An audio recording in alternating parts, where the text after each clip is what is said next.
आप सभी का स्वागत है गेट फास्ट एग्जाम अपडेट्स में। आज हम बात करेंगे टेम्पोररी रजिस्ट्रेशन जो कि फॉरेन मेडिकल प्रैक्टिशनर के लिए है। जो नया गैजेट आया है उसमें बताया गया है कि जो भी फॉरेन सिटीजन है जो कि उसकी अपनी कंट्री में इनरोल है एज ए मेडिकल प्रैक्टिशनर और वो कंट्री स्पॉन्सर करती है उसको प्रैक्टिस करने के लिए इंडिया में, वही परमिट किया जाएगा टेम्पोररी रजिस्ट्रेशन के लिए। और वो इन चारों में से कोई एक पॉइंट को भी फुलफिल करता हो, जिसमें पहले पॉइंट में बताया गया है कि फॉरेन मेडिकल प्रैक्टिशनर जो चाहता है पोस्ट ग्रेजुएशन करना या सुपर स्पेशलिस्ट कोर्स जो कि रिकॉग्नाइज है एनएमसी एक्ट 2019 के अंदर, उस कोर्स में उसे पार्टिसिपेट करने के लिए फॉरेन सिटीजन को क्वालिफाई करना पड़ेगा एंट्रेंस एग्जाम, जिसे उसे वेब पोर्टल जो कि एथिक और मेडिकल रजिस्ट्रेशन बोर्ड का है उस पर जाकर अप्लाई करना होगा, जिसमें उसे निम्नलिखित डॉक्यूमेंट्स चाहिए। जिसमें पहला है प्राइमरी मेडिकल कोर्स का क्वालिफाइंग सर्टिफिकेट,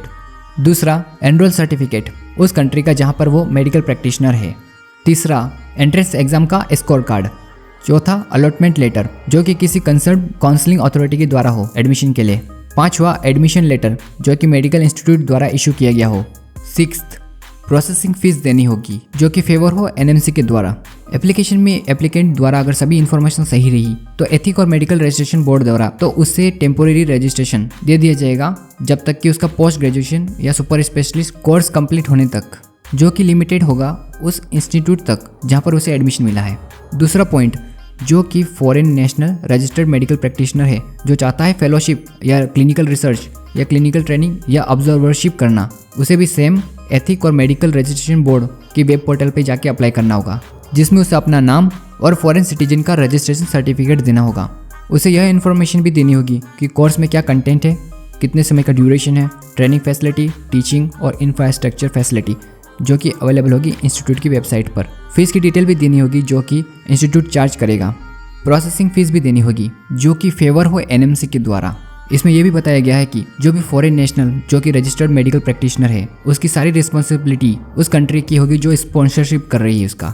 अगर foreign national registered medical practitioner कोई भी रूल और रेगुलेशन तोड़ता है या कोई एक्टिविटी करता है जो कि मेडिकल प्रोफेशन से बाहर की हो तो उसका टेम्पोररी रजिस्ट्रेशन कैंसिल कर दिया जाएगा। फॉरेन मेडिकल प्रैक्टिशनर जिसका टेम्पोररी रजिस्ट्रेशन या इंडियन वीज़ा का एक्सपायरी डेट अगर नज़दीक होगी तो भी उसका टेम्पोररी रजिस्ट्रेशन सीज कर दिया जाएगा। जो एप्लीकेंट जो चाहता है टेम्पोररी रजिस्ट्रेशन उसे एप्रोप्रिएट इंडियन वीज़ा लेना होगा भारत सरकार द्वारा। जो भी इन्फॉर्मेशन आपने भरी है एप्लीकेशन फॉर्म में अगर वह सभी सही है तो एथिक्स और मेडिकल रजिस्ट्रेशन बोर्ड द्वारा आपको टेम्पोररी रजिस्ट्रेशन 12 महीने के लिए दिया जाएगा और उसमें 1 साल का कूलिंग ऑफ पीरियड भी होगा, जिसकी लिमिट होगी कॉलेज या इंस्टीट्यूशन या हॉस्पिटल जो स्पॉन्सर कर रहा है प्रोग्राम को।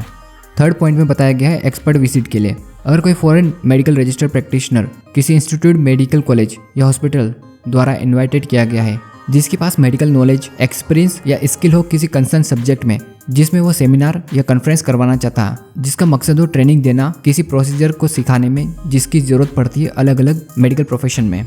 जिसके लिए इंस्टीट्यूट को अप्लाई करना होगा एथिक्स और मेडिकल रजिस्ट्रेशन बोर्ड को, जो कि वेब पोर्टल पे अवेलेबल होगा, जिसमें उसका नाम, रजिस्ट्रेशन सर्टिफिकेट और द फॉरेन नेशनल होना चाहिए। फॉरेन नेशनल है वो किस पर्पस के लिए विजिट करना चाहता है उसकी इन्फॉर्मेशन देनी होगी। साथ ही साथ उसे देना होगा फीस की डिटेल जो कि प्रोवाइडेड की जाएगी इंस्टीट्यूट द्वारा, और प्रोसेसिंग फीस भी देना होगा जो कि फेवर हो एनएमसी के द्वारा। अगर एप्लीकेशन में सभी इन्फॉर्मेशन सही रही तो ईएमआरबी और एनएमसी द्वारा उसे टेम्पोररी रजिस्ट्रेशन दे दिया जाएगा उसकी विजिट के लिए, जिसकी ड्यूरेशन होगी उसके प्रोग्राम तक के लिए, जो कि लिमिट होगा उसके इंस्टीट्यूट, मेडिकल कॉलेज या हॉस्पिटल तक। फोर्थ पॉइंट में बताया गया है वॉलंटरी क्लिनिकल सर्विस। अगर कोई इंस्टीट्यूट, मेडिकल कॉलेज, हॉस्पिटल या आरएमपी स्पॉन्सर करती है किसी foreign national medical registered practitioner को जो कि उसकी कंट्री में एज ए प्रैक्टिशनर हो, वो इंडिया में आकर कोई कम्युनिटी सर्विस परफॉर्म करना चाहता है, उसके लिए जो स्पॉन्सरिंग अथॉरिटी है उसको अप्लाई करना होगा ईएमआरबी को, जो कि वेब पोर्टल पर जाके कर सकते हैं, जिसमें उसे नाम और registration certification of foreign national का देना होगा,